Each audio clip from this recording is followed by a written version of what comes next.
Después de este incidente, proseguimos el viaje sin posteriores desgracias, hasta la 1, en que hicimos un alto y tras beber un poco de agua, no mucha, porque el agua era preciosa, y descansar durante media hora, reanudamos la marcha.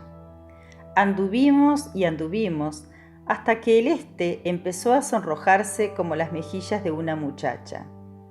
Después vimos débiles rayos de una luz amarillo pálido que se transformaron al momento en barras doradas por las que se deslizaba el alba a través del desierto. Las estrellas empalidecieron más y más hasta desvanecerse finalmente. La dorada luna se tornó macilenta y los bordes de sus montañas se recortaron con claridad sobre su enfermiza cara, como los huesos de la faz de un moribundo. Después, en la distancia, relampaguearon un destello tras otro de magnífica luz que atravesaron el yermo sin límites, taladrando y encendiendo los velos de la neblina hasta que el desierto se revistió de un trémulo brillo dorado y se hizo de día. Aún no nos detuvimos, aunque lo hubiéramos hecho con gusto, porque sabíamos que una vez que el sol estuviese alto, nos resultaría casi imposible seguir caminando.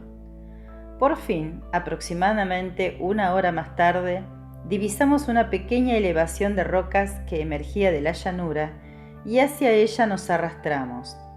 Por suerte, encontramos un bloque que sobresalía, alfombrado por debajo con arena fina, lo que proporcionaba un refugio sumamente agradable contra el calor. Nos deslizamos debajo de las rocas y tras beber un poco de agua y comer biltong, nos acostamos y al poco tiempo estábamos profundamente dormidos.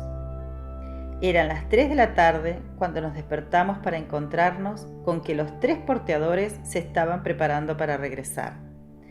Ya se habían hartado del desierto y ni una enorme cantidad de cuchillos hubiese sido suficiente tentación para hacerles avanzar ni un paso más. Así que bebimos de buena gana y tras vaciar las cantimploras volvimos a llenarlas con el contenido de las calabazas y después los vimos iniciar el camino de 20 millas que les separaban del campamento. A las 4:30 también nosotros nos pusimos en camino. Era un viaje solitario y desolado, porque con la excepción de unos cuantos avestruces, no se veía un solo ser viviente en la vasta extensión de la llanura arenosa. Evidentemente, era demasiado seca para que hubiera caza, y salvo 1 o 2 cobras de aspecto terrible, no vimos ningún reptil. Sin embargo, abundaba un insecto, la mosca común o doméstica.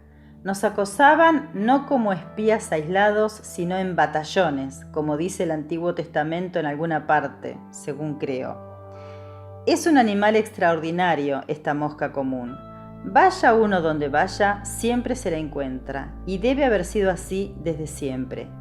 Yo la he visto encerrada en un trozo de ámbar, que según me dijeron, debía tener medio millón de años, y tenía el mismo aspecto que su descendiente actual. Y no cabe duda de cuando el último hombre sobre la tierra esté a punto de expirar, allí estará la mosca zumbando a su alrededor, si esto ocurriese en verano, esperando la oportunidad de posársele en la nariz. Al atardecer nos detuvimos a la espera de que saliera la luna. A las 10 apareció, bella y serena como siempre, y tras otra parada a las 2 de la mañana, seguimos caminando penosamente durante toda la noche, hasta que por fin el esperado sol puso punto final a nuestras fatigas. Bebimos un poco y nos tumbamos en la arena, completamente agotados, y pronto nos quedamos profundamente dormidos. No había necesidad de establecer turnos de vigilancia, porque no teníamos nada que temer de nadie ni de nada en aquella vasta llanura deshabitada. Nuestros únicos enemigos eran el calor, la sed y las moscas, pero yo hubiera preferido enfrentarme a cualquier peligro procedente del hombre o de las bestias que a aquella espantosa trinidad. En esta ocasión no tuvimos la suerte de encontrar una roca que nos resguardara de la luz deslumbradora del sol, por lo que nos despertamos alrededor de las 7, experimentando exactamente la misma sensación que podría atribuirse a un filete en la parrilla. Literalmente nos estábamos asando. El ardiente sol parecía chuparnos la misma sangre. Nos sentamos jadeantes. ¡Puf!, exclamé, dando un manotazo al halo de moscas que zumbaban alegremente en torno a mi cabeza. El calor no las afectaba. «¡Caramba!», dijo Sir Henry. «Sí que hace calor», dijo Wood. Hacía realmente calor y no podíamos refugiarnos en ninguna parte. Donde quiera que mirásemos, no había árboles ni rocas, nada salvo un resplandor infinito que resultaba deslumbrador debido al aire caliente que danzaba sobre la superficie del desierto como una estufa al rojo vivo. «¿Qué vamos a hacer?», preguntó Sir Henry. «No podremos soportar esto durante mucho tiempo». Nos miramos con perplejidad. «Ya lo tengo», dijo Wood. «Vamos a cavar un hoyo y a meternos en él, y después nos cubriremos con arbustos de caru». No parecía una sugerencia muy prometedora, pero era mejor que nada, de modo que pusimos manos a la obra y con la pala que llevábamos y con las manos, al cabo de 1 hora logramos excavar un agujero de unos 10 pies de largo por 12 de ancho, con una profundidad de 2 pies. Después cortamos cierta cantidad de matojos con los cuchillos de caza, nos deslizamos en el hoyo y todos nos cubrimos con ellos, salvo Wentvogel, que por ser hotentote, el sol no le afectaba especialmente. Esto nos proporcionó una ligera protección contra los ardientes rayos del sol, pero es más fácil imaginar que describir el calor que hacía en aquella especie de tumba. Comparado con este, el hoyo negro de Calcuta debía ser una tontería. En realidad, hasta la fecha, no he llegado a comprender cómo pudimos sobrevivir aquel día. Jadeantes, nos humedecíamos los labios de vez en cuando con la reserva escasa de agua. De haber seguido nuestros impulsos, habríamos acabado con ella en las 2 primeras horas, pero teníamos que actuar con suma precaución, porque si nos faltaba el agua, sabíamos que moriríamos rápidamente.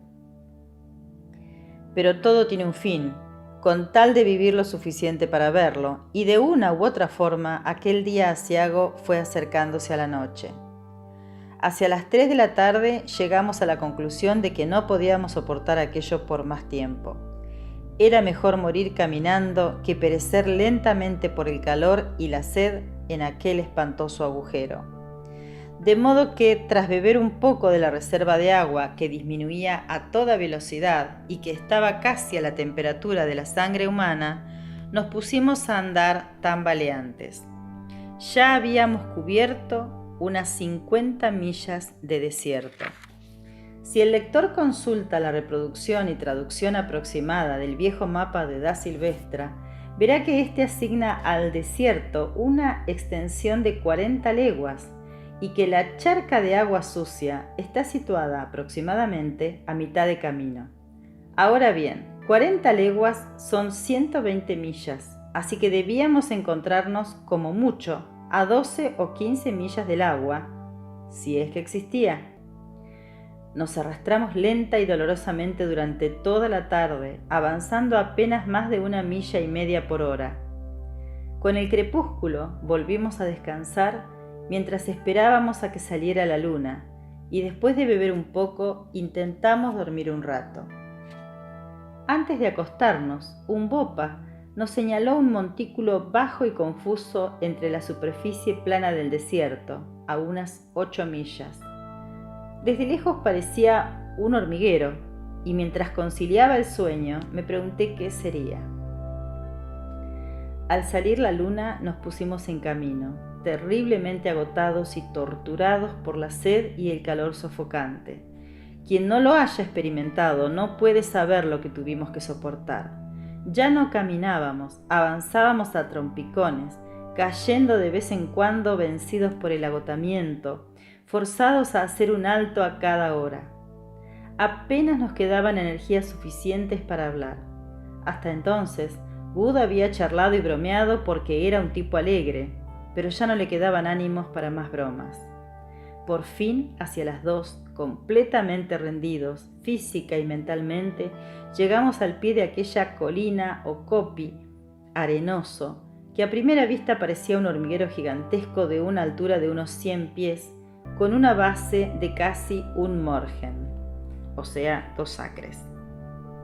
Allí nos detuvimos y, empujados por la sed apremiante, apuramos las últimas gotas de agua.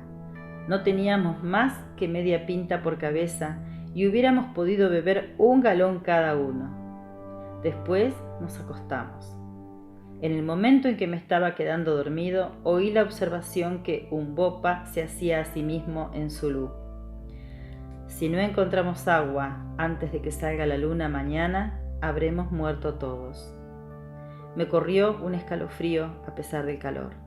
La perspectiva cercana de una muerte tan espantosa no es agradable, pero ni siquiera esa idea pudo impedir que me durmiera.